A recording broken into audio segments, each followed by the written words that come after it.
আসসালামু আলাইকুম বন্ধুরা, তোমরা কেমন আছো? আজকে তোমাদের সামনে আমি নতুন একটি রেসিপি নিয়ে হাজির হলাম। রেসিপিটির নাম হলো কবুতরের ঝাল কষা।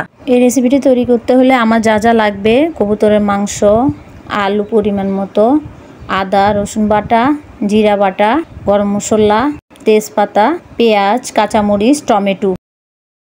এখন প্রেসার কুকারে পরিমাণ মতো তেল নিব রান্না করার।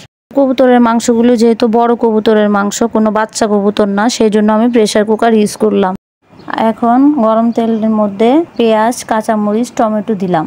এখন অনবরত নাড়তে হবে যাতে পেঁয়াজগুলো নরম হয়। এখন আদা রসুন, গরম মশলা, তেজপাতা, দারচিনি, এলাচ দিয়ে দিব।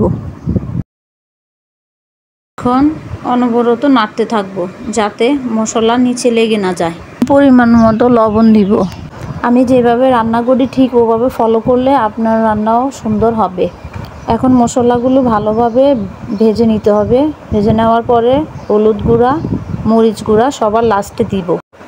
হলুদ মরিচ গুঁড়া দেওয়ার পরে পানি অ্যাড করে দিতে হবে। পানি অ্যাড করে ভালোভাবে মশলাটা কষিয়ে নিতে হবে। মাংসগুলো ঢেলে দিব। ঢেলে ভালোভাবে কষাতে হবে। মাংস যত ভালো কষানো হবে তত এর স্বাদ বেড়ে যাবে। দেখা যায় মাংস ঠিকমতো কষানো না হলে মশলার একটা গন্ধ থেকে যায়, কাঁচা কাঁচা, যেমন আদা রসুনের গন্ধ। খেতে গেলে ভালো লাগে না, মুখে স্বাদ আসে না। সেই জন্য ভালোভাবে কষাতে হবে। মাংসটা ভালো মতো কষানো হয়ে গেলে কখন বুঝবেন? যখন বুঝবেন যে উপরে তেল ভেসে উঠেছে, মশলাগুলি একটু লেগে লেগে যাচ্ছে, তখন বুঝতে পারবেন যে আপনার মশলাগুলি ভালো মতো কষানো হয়েছে এবং মাংসটাও কষানো হয়েছে।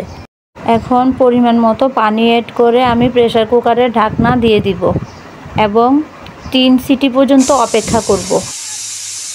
3 সিটি দেওয়ার পর ঢাকনা খুলব। ঢাকনা খোলার পরে অনবরত নাড়তে থাকবো।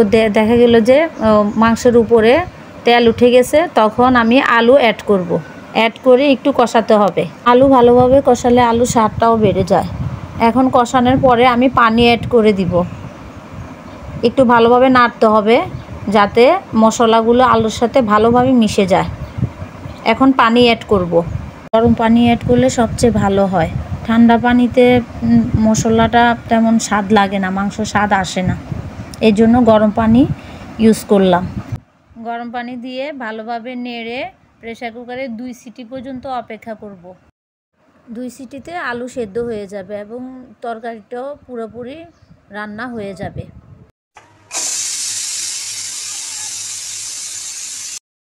2 সিটি দেওয়ার পর দেখা গেল যে আমার মাংসটা হয়ে গেল। এখন আমি জিরার গুঁড়া, ভাজা জিরার গুঁড়া অ্যাড করব। অ্যাড করে একটু জাল দিয়ে নামিয়ে ফেলব। যখন দেখবেন যে আপনার মাংসের উপরে তেল ভেসে উঠেছে, তখন বুঝবেন যে পারফেক্টভাবে রান্নাটা কমপ্লিট হয়েছে। দেখো বন্ধুরা, আমার রান্নাটা কি সুন্দর হয়েছে। উপরে তেল ভেসে উঠেছে, দেখতেই কেমন একটা লোভনীয় লাগছে, তাই না? লাইক, শেয়ার, সাবস্ক্রাইব করে আমার পাশে থাকবেন। আল্লাহ হাফেজ।